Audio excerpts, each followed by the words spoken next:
What's going on, everyone? It's Tyler from House of Cards TCG, and today I'm bringing you another How to Beat video, and today we're going to be talking about Labyrinth. So obviously Labyrinth is a really good deck in the format right now. It plays a lot of traps, and if you're not prepared for it, you could take a fat L and not even know what hit you.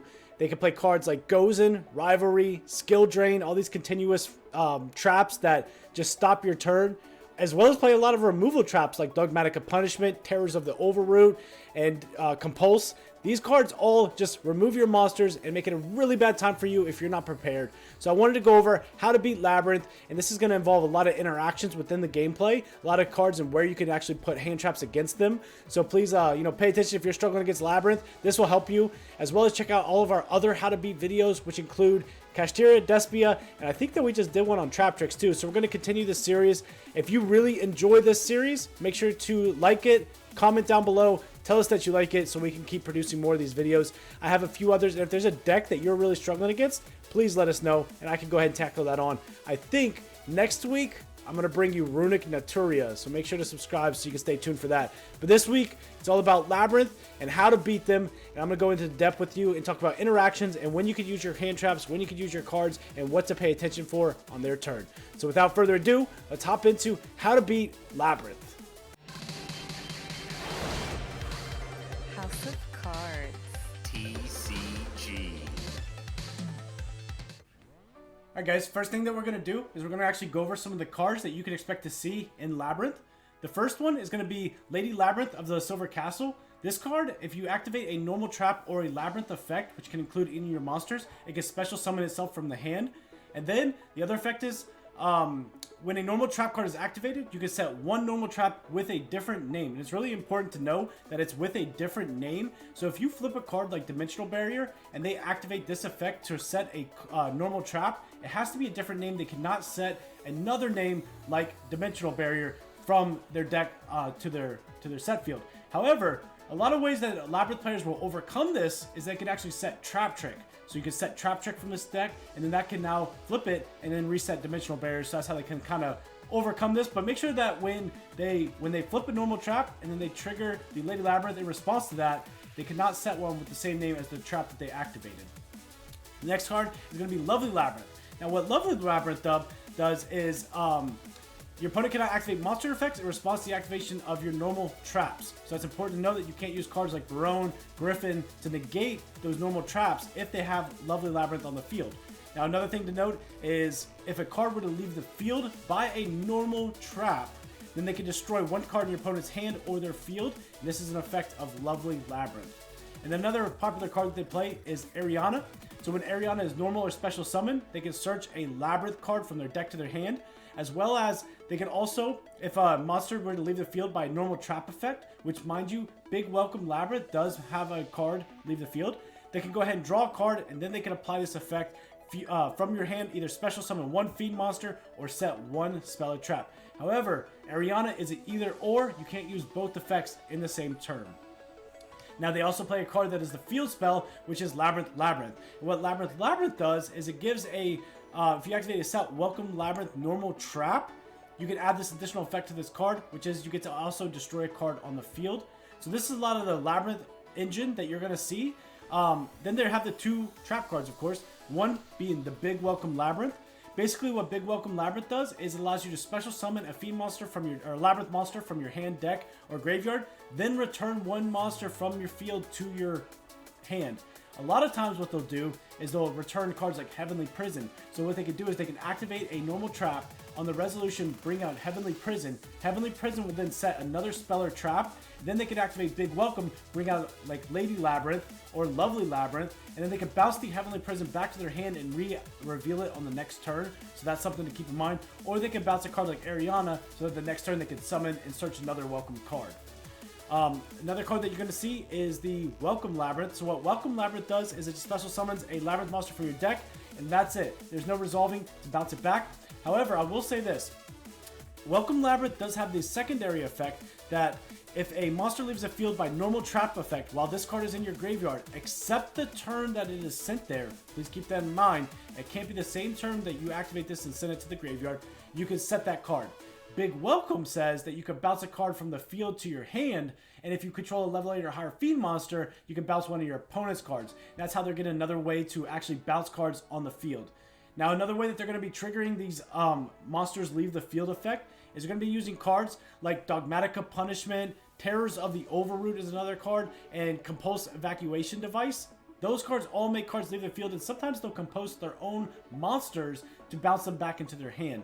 So that is basically what you need to know about Labyrinth. It's a lot of removal and some floodgates. However, they don't play a ton of floodgates. There are cards like Eradicator Epidemic Virus that are played in this deck that you do need to watch out for, because if you play a hand with a lot of spells, they will just wipe them all out and you're just going to have to scoop. So basically, a lot of removal traps, some floodgates, a lot of skill drain though, so pay attention to that. And now let's get into some more interacting so you can see how the Welcome Labyrinth and how the Big Welcome Labyrinth interacts with your opponent. Now, me personally, when we start talking about the Labyrinth engine, there's a lot of cards that are going to actually search a lot of their engine. That one of those cards being Pot of Prosperity. So Pot of Prosperity is obviously a really important card in this deck. They don't care about their extra deck, so they'll just banish 6 cards from their extra deck, and then they'll be able to just go ahead and search 6 cards and try to find anything that you can. Some people may think that it's actually better to hold off and let's go banish 6 here. Let's see what 6 actually are revealed here. So Heavenly Prison to protect back row, Skill Drain, Compulse, Welcome Labyrinth, Trap Trick, and Welcome Labyrinth. You can see how they just have an option to just search so many different cards in their deck. So a lot of people actually think that you should hold the Ash Blossom for the Welcome Labyrinth or the Big Welcome Labyrinth. I agree with you. I do think that that's important. However, when they go Prosperity for 6, and if you have a hand that has, let's just say, a lot of spells, you need to understand that they're probably going to go ahead and eradicate those spells out of your hands.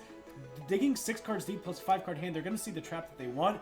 It's not a horrible idea to just go ahead and Ash Blossom the Pot of Prosperity, because again, they're going to find that piece that they need.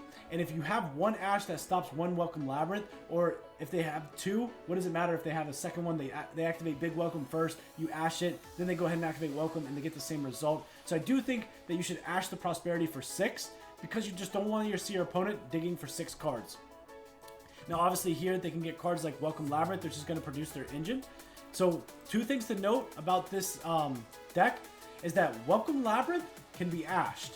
Big Welcome Labyrinth can be ashed or Ghost Spelled. And that's important to note, because if you open up 2 different cards, like let's just say Ghost Spell and Ash Blossom, they activate Big Welcome first, you can go ahead and bell that. Or if they activate Prosperity, you can Ash the Prosperity, still hold Bell to stop their Big Welcome Labyrinth. Because Big Welcome does say Graveyard as well. So it's always important to Ash Welcome Labyrinth and Bell or Ash the Big Welcome. If you have both, you can obviously hold the Bell for the Big Welcome and save the Ash for the Welcome Labyrinth. So now let's talk about what happens if they have a lot of engine in their hand and how they can use that on your turn to interact with you. So obviously with this hand, they have Big Welcome Labyrinth and Welcome Labyrinth. This is actually going to be really good for them because they can bring out cards like Ariana, and Big Welcome can bounce it back to the hand, which will then trigger effects on your turn to interact with you. So obviously Goes in and Compose is really good. They go to end phase, and then on their turn, they can go ahead and flip Welcome Labyrinth, and if they don't Ash it here, you can go ahead and Welcome Labyrinth, bring out the Ariana. Now what you could do is you can go ahead and activate the Ariana, and now we're going to go ahead and bring out our Lady from hand. So we bring out Lady. Ariana's going to go ahead and activate. You can search any of your cards here. You can activate the field spell. You can search a follow-up, which is the Big Welcome Labyrinth or the Welcome Labyrinth. You can search another Lady. So we'll go ahead and just grab ourselves another Welcome Labyrinth.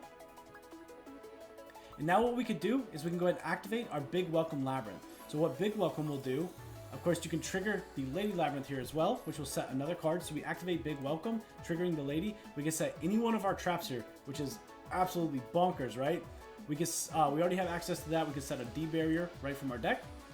Now Big Welcome will go ahead and gonna bring out our lovely Labyrinth. And when we do that, we have to return the Ariana back to hand. Now we can go ahead and activate our lovely Labyrinth effect, which will then pop a card right from our opponent's hand.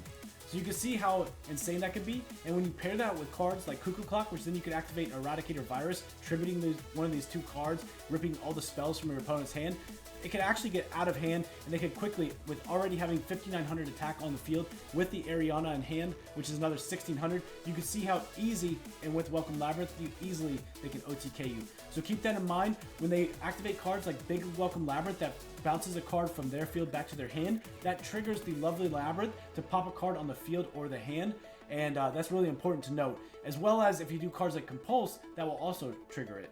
Now let's get into a little bit of timing so that you can be aware of some different timing issues that are involved. So I forgot to mention, and I wanted to bring it up to you, is obviously with Lady Labyrinth. Lady Labyrinth is a win effect. Now that is actually really important because Lady Labyrinth cannot respond if you are activating a card like Ghost Spell or Ash Blossom. So if you Ash Blossom or Welcome Labyrinth, they cannot respond with Lady Labyrinth because it is a when the trap card was activated and you have responded with a hand trap. So that's something really important to note. So you want to be able to obviously hand trap the Welcome Labyrinth or the Big Welcome Labyrinth, or if you can respond by negating something, they again cannot activate the Lady Labyrinth because it is a win effect. So when the trap is activated, there's a hand trap or an activation in between that allows Lady Labyrinth to not actually be able to activate. Another thing that we need to get into is talk about is Terrors of the Overroot. Obviously, Terrors of the Overroot is a really important card in this deck. They used it a lot. There's important things to note with Terrors of the Overroot. It says target one card your opponent controls and one card in their graveyard.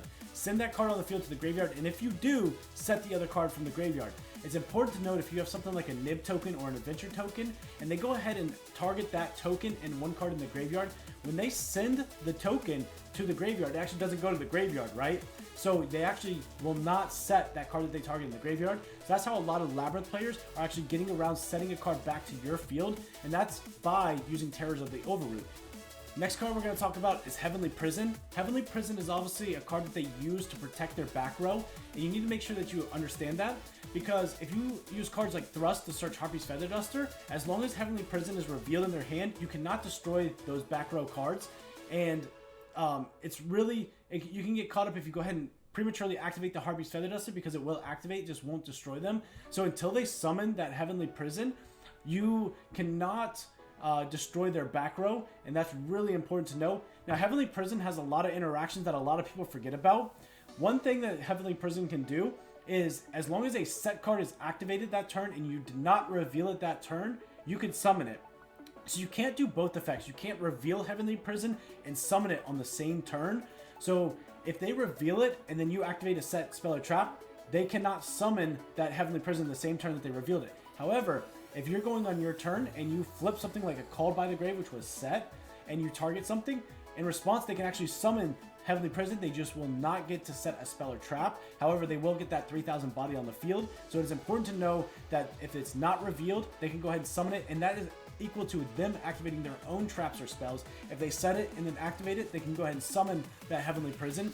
And the protection is only when that card is revealed in hand, and you can't summon it the same turn that you revealed that card. So another card that we're going to talk about is Skill Drain, because obviously all Labyrinth players are playing 3 Skill Drains, so you're going to have to deal with the Skill Drain. Now, it's important to note that there's a lot of ways to get out of Skill Drain. It's actually not as hard as you would think it is to actually out that card. If you have a card like Zeus on the field, let's just say, if you could bring out a card like Zeus, and if you have a way to remove that Zeus from the field, and you activate the effect of Zeus, and then can remove it from the field, it will resolve by wiping the field, because Skill Drain only negates cards that are face up on the field, and it does not negate anything else. So, activate this card by paying 1,000 life points. Negate the effects of all face-up monsters while they're face-up on the field. So when you send Zeus off the field, it is no longer negated by Skill Drain, and it will resolve. A lot of times, virtual world players will do this by activating a card like Zeus, and then they can chain Chuchi, which will go ahead and pop their own Zeus. Since their Zeus got destroyed first, resolving backwards, the Zeus effect will then resolve because it's no longer negated under Skill Drain. You can actually try to figure out a way to actually involve this. If you use a card like Baron the Floor, Baron can go ahead and activate, targeting the Skill Drain to pop, and if you have a way to remove that Baron, that Baron will resolve and it will actually pop that Skill Drain back there. So Skill Drain is not that too much of a depressing card where you can't get over it. It does have a way to get over it. As long as you have a way to remove your monster from the field and you have that removal, you can actually get over Skill Drain. So to wrap up, I mean, we pretty much have covered a lot of Labyrinth. There's not a lot to get into. For me personally, just to recap, I like to Ash the Pot of Prosperity because I don't like to see them dig 6 cards deep and try to find their Labyrinth engine, for example. You can also Ash the Welcome Labyrinth. If they don't have the Prosperity, you can just hold the Ash for that Welcome Labyrinth. Or if you have a Ghost Spell, you can also Ghost Spell or Ash the big Welcome Labyrinth. Also keep in mind that when they activate cards is really important because they can also trigger different cards like Lovely and Lady based on how they activate their cards. So if you see a big Welcome go first, just know that when they summon that monster, they're going to have to bounce a monster back to field. So that may not be as imperative as you think. They could also bring out Lady, bring it back, and then summon Lady, of course. But just so you know, you can keep those different interactions in mind. Big Welcome always bounces the monster back. If they activate Welcome first, they might have a Big Welcome behind it that they're trying to activate. So that's something else to keep in mind. But overall, Labyrinth isn't too bad of a deck. As long as you're prepared for it and you know what to do. If you have a card like Imperm, obviously you want to Imperm the Ariana. There's no other target except for Imperming the Ariana. That's the only thing, unless you want to Imperm something like Lady. But it doesn't really get you too far. And actually, you can't even target Lady if you have a set card, so that's something else to think about. So really, you want to Imperm the Ariana. That stops them from getting a Welcome Monster or a Welcome Trap. So Imperms really aren't that good. You want to go ahead and side those out. I typically do, but Ash and Bells, insane against this deck. Droll, not so good either. Nib, not so good. But if Imperm is the only thing that you have, really, and you don't have too much side deck or back row removal, then of course, you can just go ahead and keep the Imperms in, just Imperm Ariana. And that's pretty much going to do it. Evenly is a really good card, but they can also play around evenly with a lot of their removal where they can bounce cards back to hand. So do keep that in mind as well. Big Welcome being able to bounce, Compulse being able to bounce. They can bring out Ariana, Ariana effect, Compulse target Ariana, bounce it back to hand. So evenly is okay against the deck. I really like doing 3 Thrust, Harpy's Feather, Duster, being able to search and wait for the right time to use that. And then of course, maxing out on Ash Blossoms and Ghost Spells against this deck. If you could really keep the Welcome Traps at bay and you could keep hand trapping them, then you'll really get far with just being able to OTK them or being able to beat this deck. So that is pretty much what I have for you there. Of course, being able to stop punishment is really important too because that's a +1 for them because they're going to be able to draw a card. So keep that in mind when you do see a punishment. It's a lot of times a really good idea just to negate the punishment because they're going to remove your monster as well as send the Garura behind the Link 5 Tri-Brigade, which is then going to allow them to draw a card. So you do want to keep that in mind when it comes to, or send Intis, of course, to pop another card in your field. So those are all things. I wouldn't be too concerned about Floodgates as a lot of people are removing the Floodgates. They're siding them more. And the Floodgates aren't really as prominent as the engine is itself. The engine is just really strong and can OTK you. But again, being able to Imperm Ariana, Ash Blossom, and Ghost Spell, the big Welcome, and the Welcome Labyrinth, that's going to be your key to beating this deck. So if there's anything else, comment down below. I'll try to answer it. Or if you have any other suggestions to beat this deck, please let us know down below. And we appreciate everybody for watching. This has been Tyler with House of Cards TCG, signing out.